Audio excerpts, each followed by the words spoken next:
হযরত আদম আলাইহিস সালামের সাথে এই মূসার কথোপকথন আলাইহিস সালামের কথোপকথন কোথায় হয়েছে, এই হলো প্রশ্ন। মিশকাত শরীফের ভিতরে হাদিস আছে, এই হাদিসকে কেউ এখনো বলে নাই যেটা ফালতু হাদিস।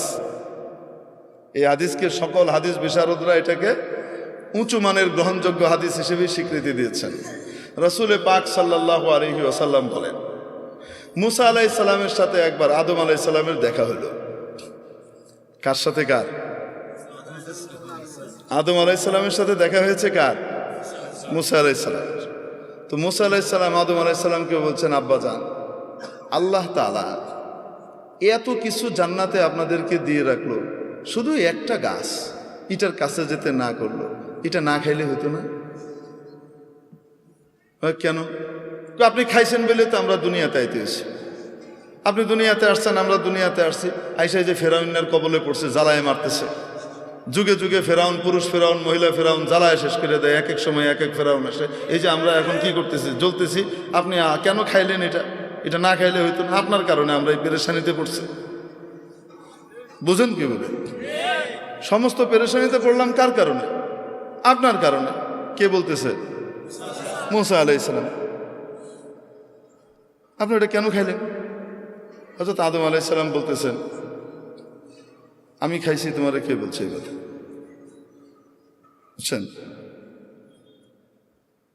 মুসা আলাইহিস সালাম হলেন, আমি বলি আপনাদের বাবার ছেলেদের মধ্যে সাধারণত 2 নম্বর ছেলে যেটা হয় মাজ্জা, এটা চেতা টাইপের হয় সাধারণত। আল্লাহ তাআলা এটারে বানান শত্রু বাহিনী এসে যেন তার বাবের জমি টমি দখল করে নিতে না পারে।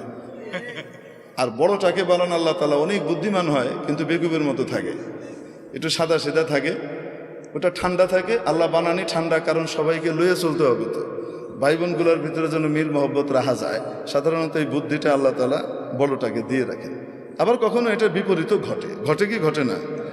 তো আদম আলাইহিস সালামের যে পোলাপাইন আছে, এরা সবাই কি সমান?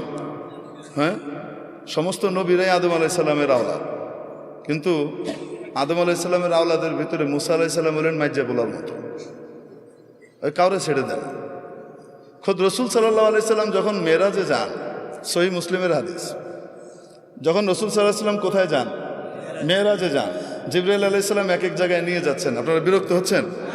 আচ্ছা, নিয়ে যাচ্ছেন, এক এক আসমানে যান, এক এক নবীর সাথে দেখা হয় এবং মুসা আলাইহিস সালাম পরিচয় করিয়ে দেন। প্রথম আসমানে দেখা হয়েছে হযরত আদম আলাইহিস সালামের সাথে।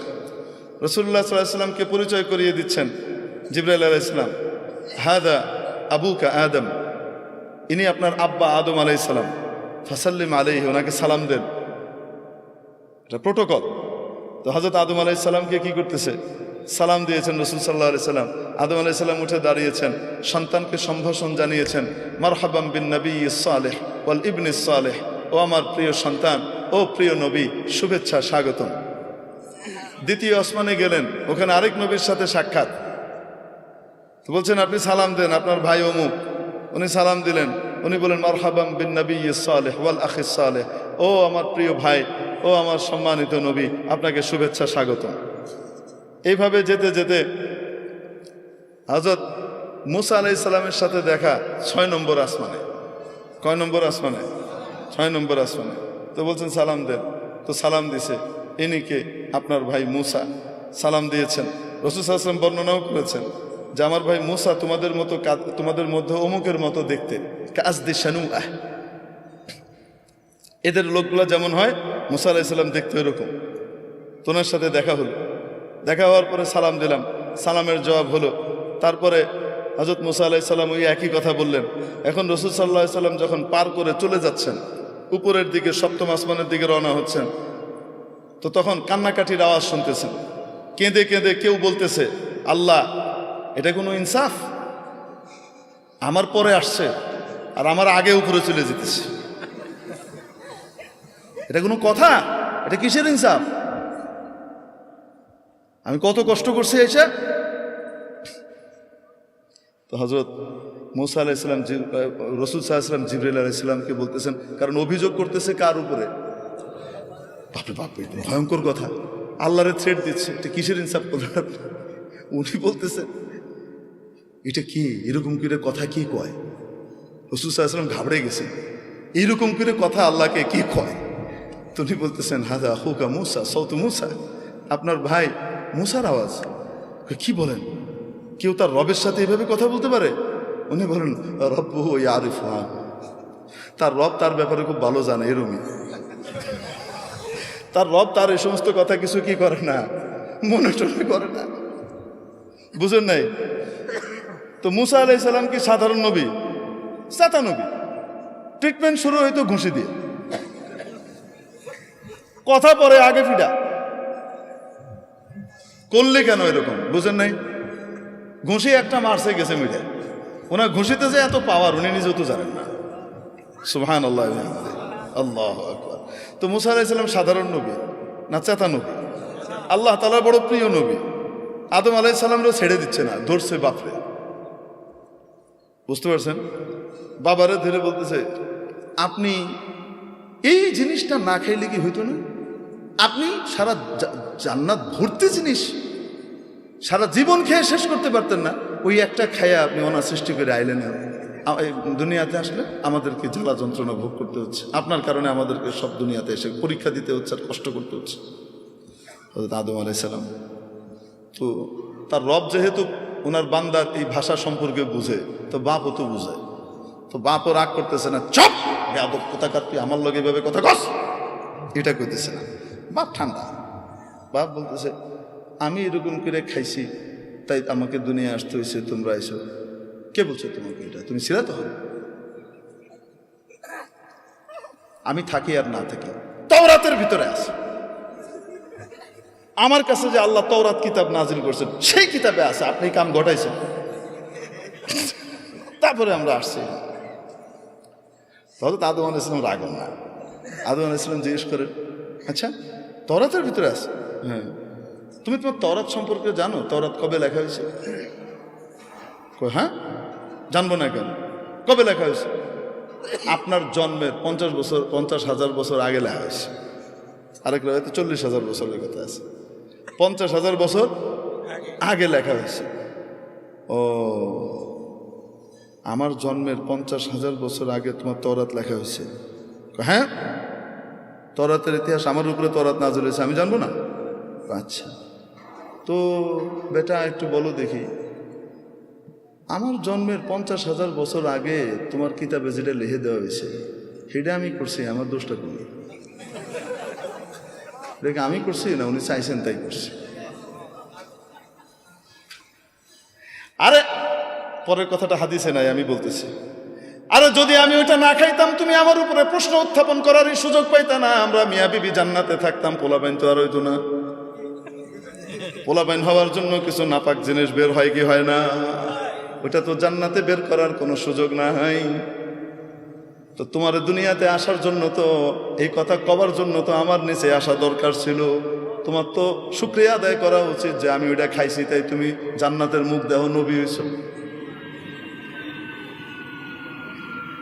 এটা উনি আমি ভাবার্থ বললাম, কিন্তু আদম আলাইহিস সালাম বলছেন যেটা আমার জন্মের এত হাজার বছর আগে তোমার কিতাবে লিখে দেওয়া হয়েছে সেটার জন্য কি আমি দায়ী?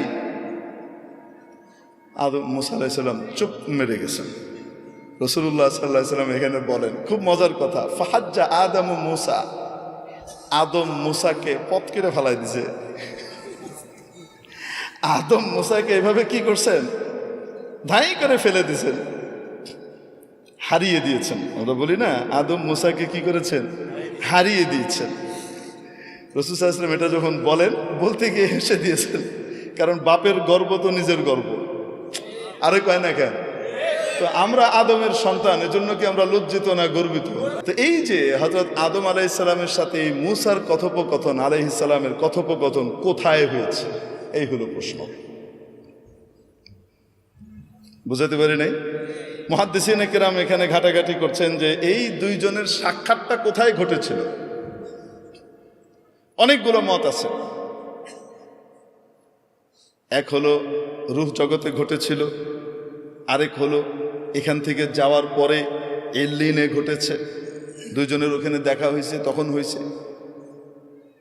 সবচেয়ে গ্রহণযোগ্য মত হলো আদম আলাইহিস সালামের জায়গায় আর মুসা আলাইহিস সালাম দুনিয়াতে মুসা আলাইহিস সালামের জায়গায়, এখানে থেকে বাপের সাথে একবার কন্ট্যাক্ট হয়েছে। বাবার সাথে কি হয়েছে? কথাবার্তা হয়েছে। কিভাবে হয়েছে? কে করছেন? এটাকে বলে হেদায়েতে লুৎফিয়া, টেস্টি হেদায়েত।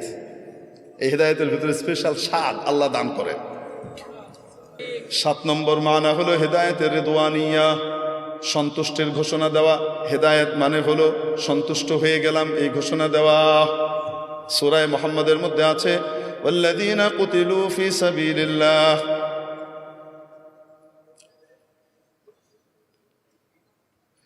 ইন্নাল্লাযীনা কুতিলু ফি সাবিলিল্লাহি ফালান ইউদিল্লা আ'মালাহুম সায়াহদিহিম ওয়া ইউসলিহু বালাহুম।